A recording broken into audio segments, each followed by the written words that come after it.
What is going on, everybody? We are here at the man Ravi's house, dude. We're here.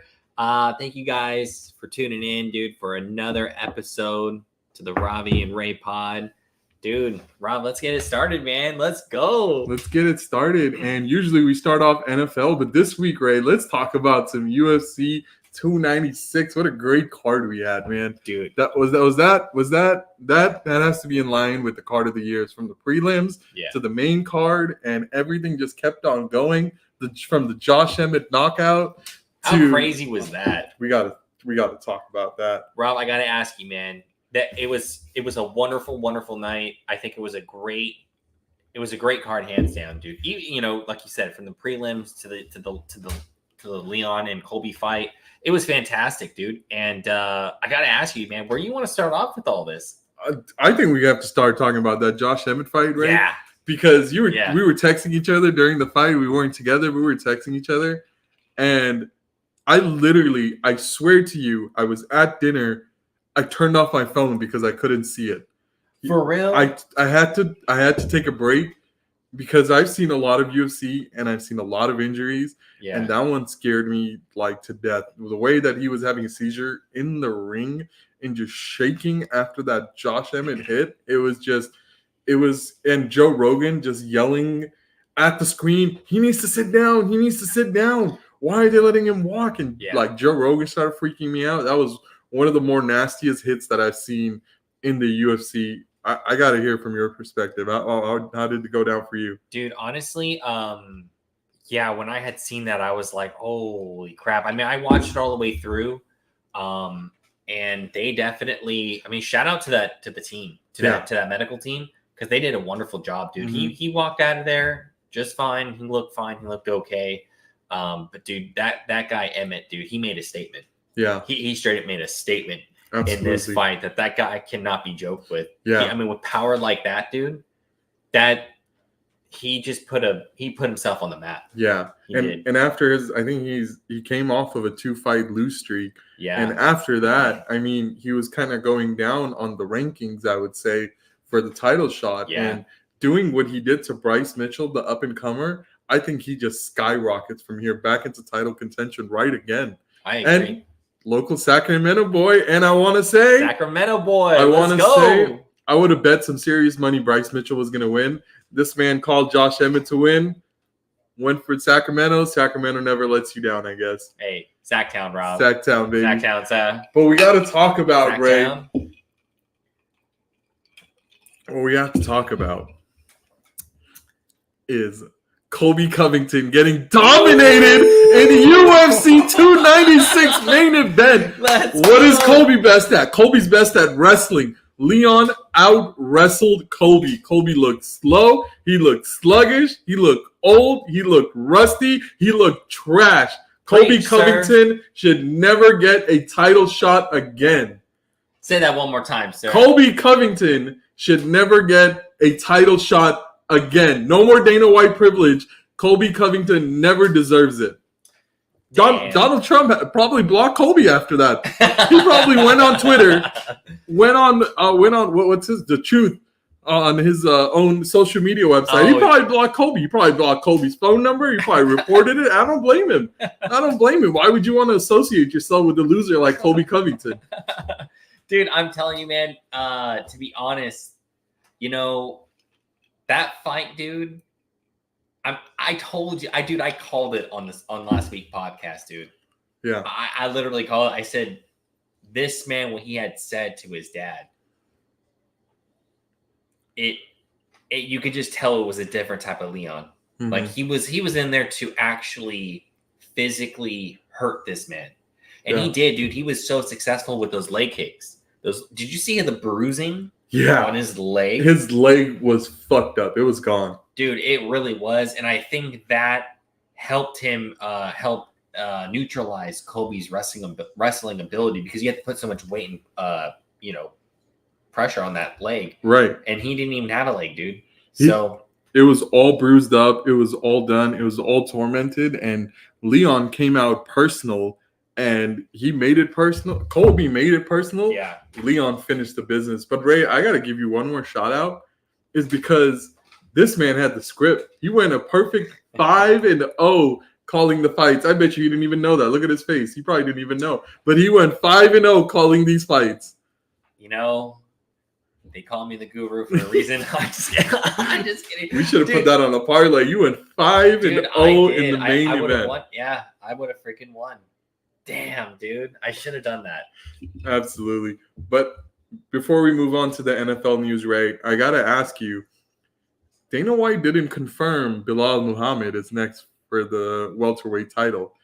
When the reporter asked him, is Bilal next for the title? All Dana had to say, yes, absolutely, Bilal's next for the title. And he's done that before. When he's 100% certain, he said, oh, yeah, this person is next for the title. He never confirmed once, yes, Bilal is next for the title. All he said is, we'll see.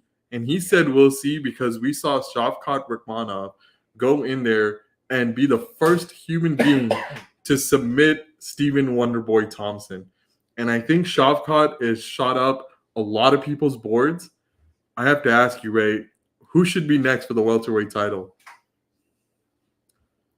You know, Rob, I think for a long time, dude, in this division, I think that you and I know that you've been preaching it longer than I have, but I have definitely caught on the Bilal hype train. Yep. And like, this man deserves a title shot. He's been deserving. It's ridiculous. A title shot. I've said it before, and I'll continuously say it again. He won't get a title shot. You don't think he will get a title shot?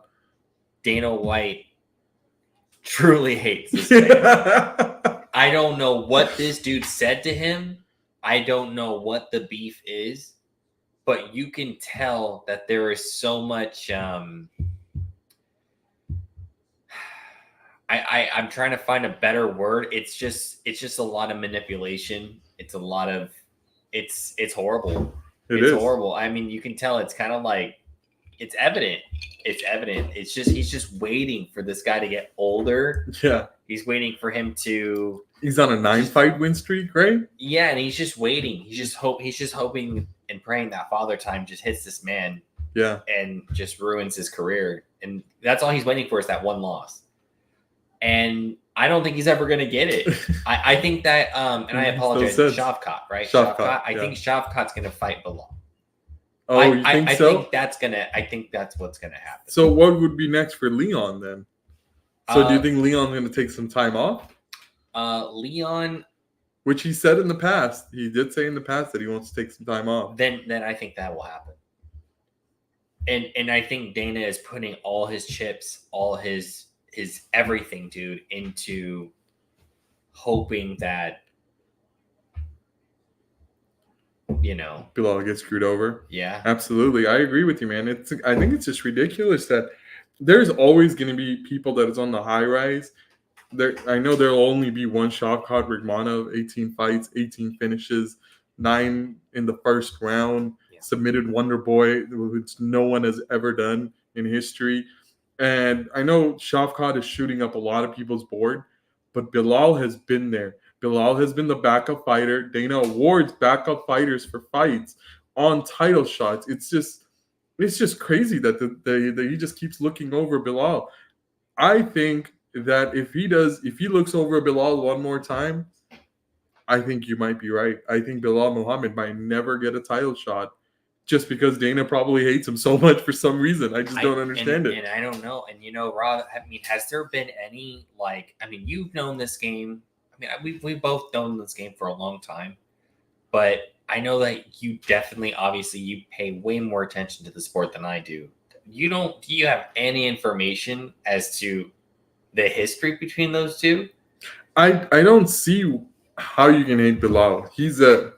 Bilal's a yes man. He will do podcasts. He will do shows. He will do ESPN. He will do fights. He'll do what you tell him to do. Honestly, he's always there. He'll be a backup fighter. Like he'll always say yes. He will be there in front of everything. It just makes absolutely no sense to me why Dana is not awarding this guy with the title shot. And he has some history with Leon. The last time that he fought Leon Edwards, the fight ended in an eye poke. Leon's on a win streak. Bilal's on a win streak. There is hype to this fight, and you can build a hype around the last eye poke, and I just don't. So you cannot make the argument saying that he doesn't deserve it because the fight's not exciting. There is excitement to this fight. Oh, huge excitement. And it's sad that I just think that there is definitely some scandalous stuff going on. It's clear. Yeah. It's evident. And I feel so bad for his career. I do too. And it makes me want to just kind of hope, like, dude, maybe try to do the Francis Ngannou way, like try to make it in boxing or try to make it somewhere else that they'll respect you. I think Bilal has a lot of opportunity to go out and make more money. I think Bilal is doing this for his legacy. He wants to be a UFC champion, not just for him, but for his country. And that means a lot to him. It does, dude. It does. And it's just sad, man. It's really sad. And Rob, I want you to have the last word here, as far as, Bilal and all this stuff. I mean, what do you foresee, dude? What do you see happening? I think it would make no sense to me, Dana White looking over Bilal on this one. I think Bilal Muhammad is finally going to get his title shot. I do think Bilal will be next. Shavkat can fight someone like maybe Usman in that division. That would be fun. That'd be a fun one. Kobe, if he ever wants to fight. There's a lot of fights for Shavkat. I know he beat Stephen Wonderboy Thompson, but Wonderboy's a lot older. He's not the younger Wonderboy. He's the older younger Wonderboy that you're fighting now. Yeah. So I would like to test him before giving him the title shot, regardless whether Bilal was there or whether he wasn't there. I think Shavkat needs to get tested one more time. I think Usman makes the perfect sense. The winner of Usman and Shavkat goes for the title, and Bilal should be the next title fight while that fight, number one contender fight is happening. Yeah, and that would make the only thing. That would be the only thing that makes sense to me. But we can talk about the welterweight division all we want, Ray. But we had one of the greatest sports weekends, I would say, in a long time. And how crazy was this NFL week? Dude. How crazy was this Baltimore game? How crazy was Dallas getting blown out? How crazy was it that the Raiders scored more than 0 points in a week? Like, it was just a crazy, fun week. It was insane, dude. I mean, it was absolutely awesome, man. To see, like you said, like the Raiders, they didn't even score 1 point. Mm-hmm. And then they scored 63 points. It's insane. Absolutely. I mean, you can't make it up, man. No. You can't make it up. Jake Browning building his own legacy over there. Dude, Jake Browning. I mean, how about Joe Flacco? Yeah, Joe Cool. Joe Cool Flacco, man. What a GOAT, dude. His arm is accurate as ever. He's killing it. And I heard he's only getting paid $75,000. That's crazy. But his incentives are, if he wins a playoff game, he'll get like $1 million. If he wins the divisional playoff game, he'll get like $2 million or something. And then if he wins the Super Bowl, it's like 3.5. I don't know, something crazy like that. That's insane. And I think he will win a playoff game, honestly. And I'm going to win a playoff game. I think it would be a really good story if he went into Baltimore. Would it be a good story if he beats Baltimore?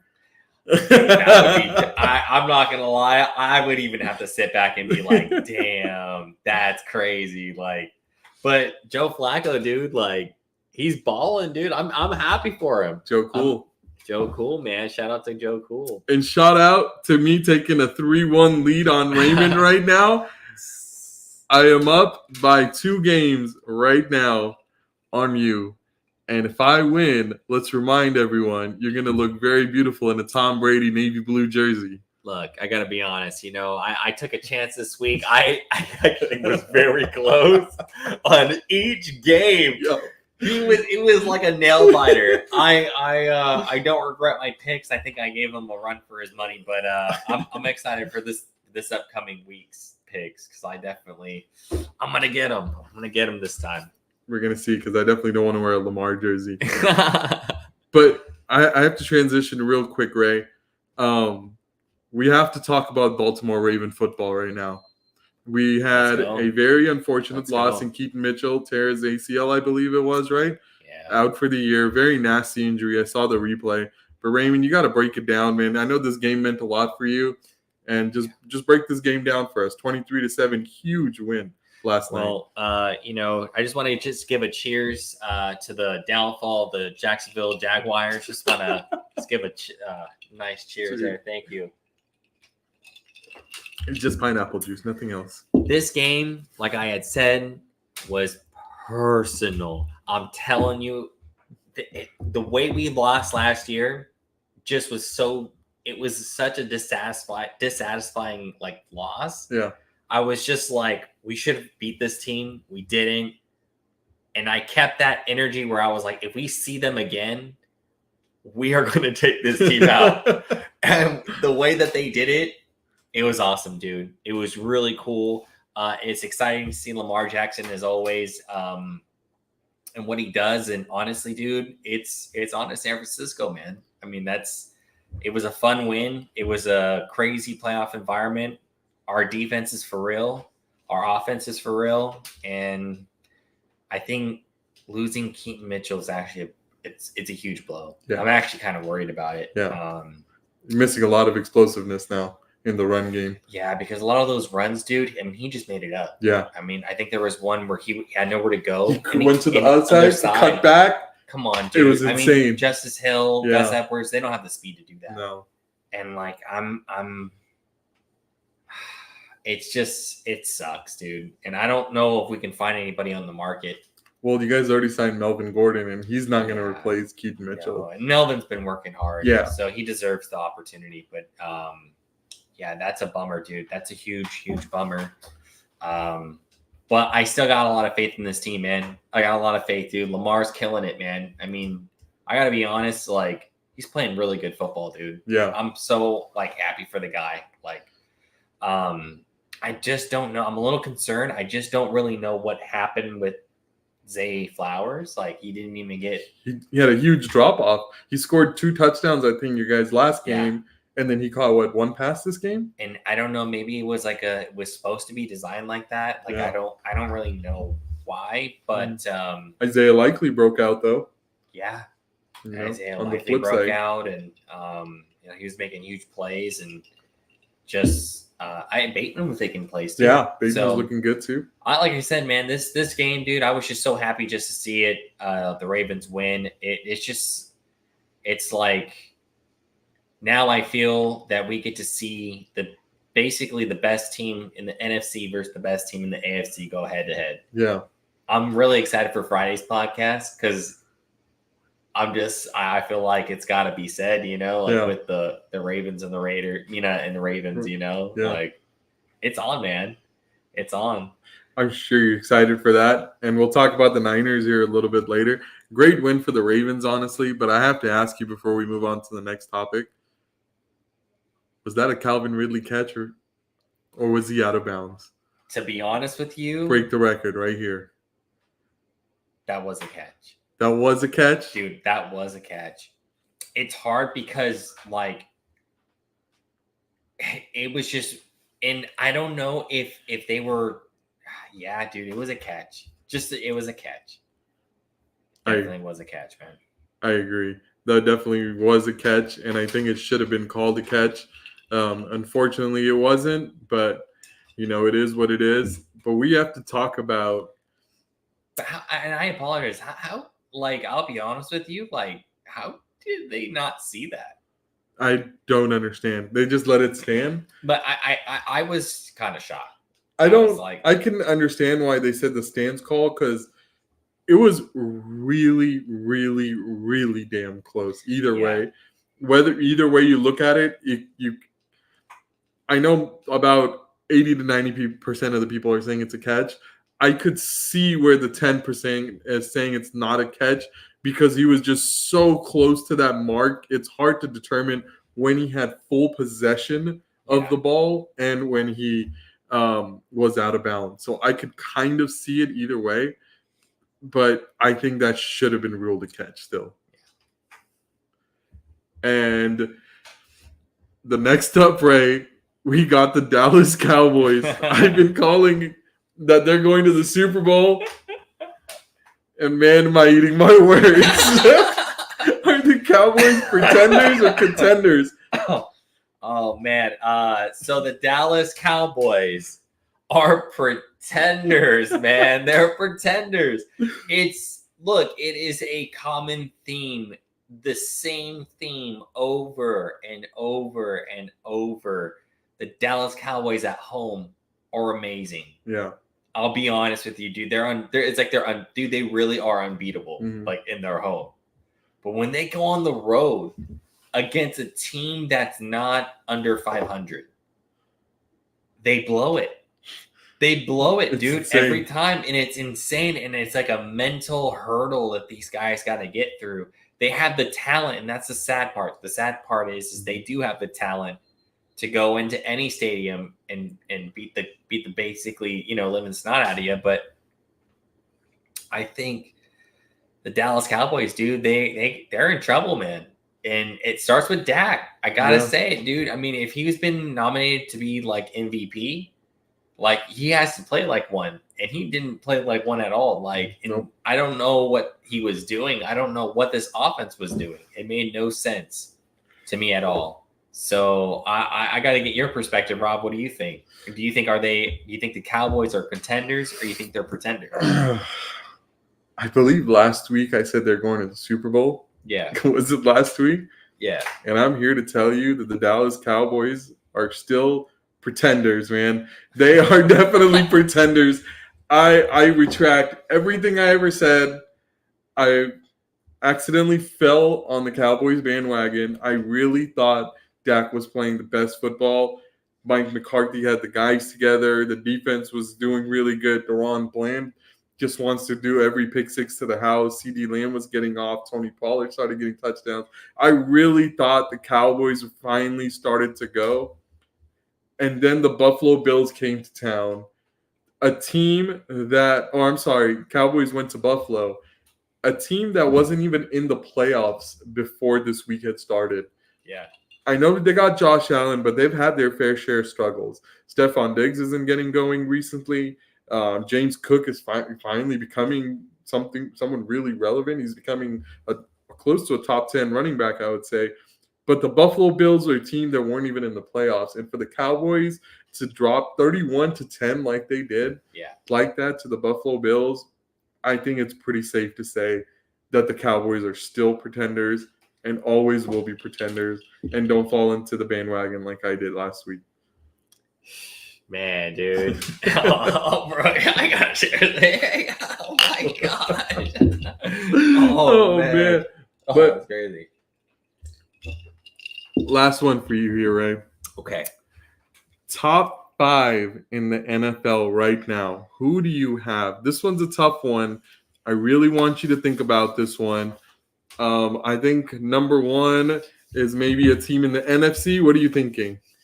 At number 1, I got to go with the San Francisco 49ers. Really? 1. I'm going to go with the San Francisco 49ers at number 1, and here's why. I thought you were going to go Baltimore, but okay.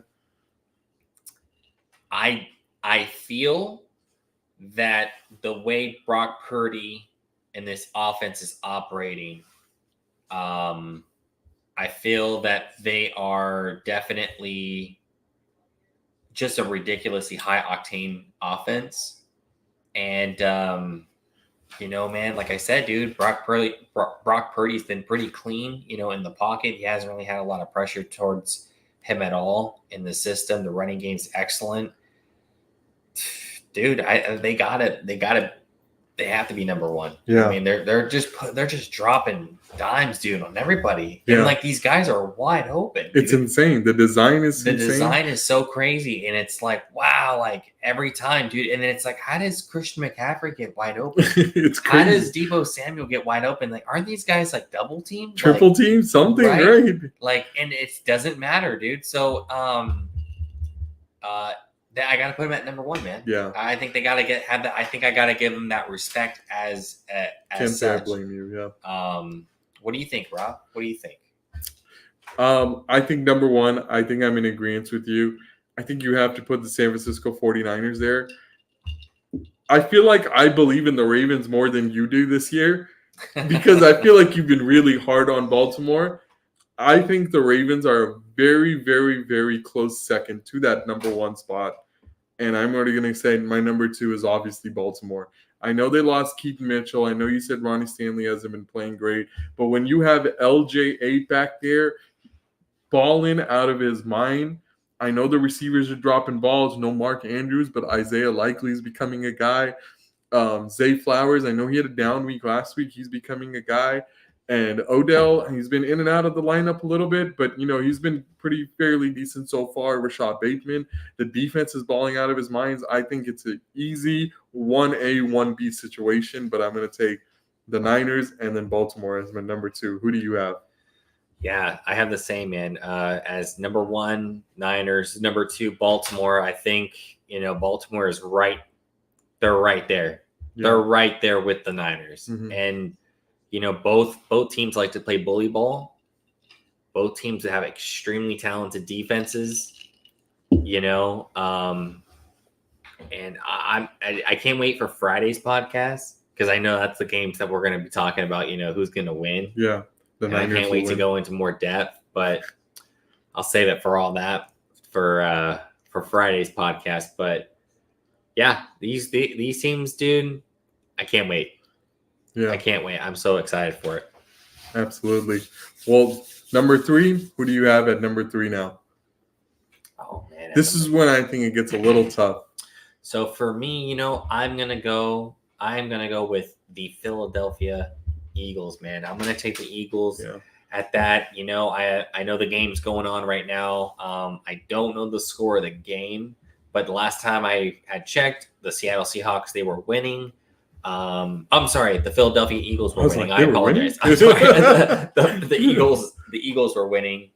So I expect them to win this game, and yeah, dude, I expect them to win, and I think it does put some pressure on the 49ers if they do win. Because they're fine for that number 1 seed. So, but yeah, what do you think, Rob? I think that the Philadelphia Eagles are not the number 3 team.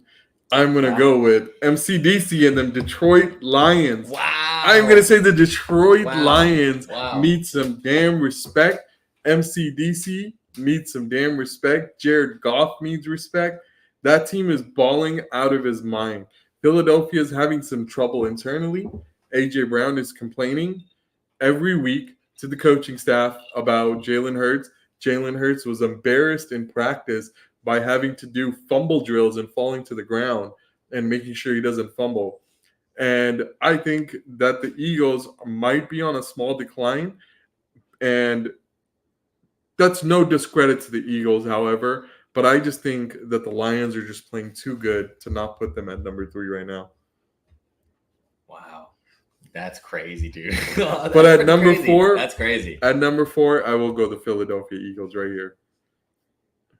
Wow. Yeah. That's crazy. Who do you have at 4? At 4, I honestly was gonna go the Detroit Lions. Yeah. I was gonna have them at number 4. Yeah. What about number 5? Number 5 is where it gets a little tough because, would you put the Dallas Cowboys in there? They're pretty talented. You have Miami, but they've got a few injuries. Tyreek Hill didn't play last week. Kansas City, they're inconsistencies. As far as an overall team standpoint goes, just because you have 1-5 back there, I'm going to put Kansas City in there. They're always going to be in the mix, Ray. Yeah. You can almost never count them out in any game. I think this Chiefs has to be my number 5. Yeah, you know what? I would say the same for me as well. I like Patrick Mahomes. I think the way Miami lost like that, I think it really hurts them. Same with the Cowboys, the way that they just lost right now. Yeah, you can't have them in the top 5. I think Kansas City. I trust Patrick Mahomes over. Do you trust 9-5 Patrick Mahomes, or do you trust 9-5 Joe Flacco more? I'm gonna go with the. I gotta go with Patrick Mahomes. Okay. Oh, dude. I want to say Joe Flacco so bad. Absolutely. But yeah, that's our top 5 list. We were almost very spot on with each other. We just had 3 and 4 flipped. I had the Lions just a little bit ahead of the Eagles, and you had the Eagles ahead of the Lions. Either way, I don't think you can go wrong with that list. Drop down in the comments what you guys think your top 5 list is in the NFL right now. And we will be back on Friday at 7 p.m., Ray, with a great breakdown of NFL Week 16 football. Anything left to say? Nothing left to say, man. But dude, it's just dude, thanks for inviting me over, man, and thanks for getting these drinks, dude.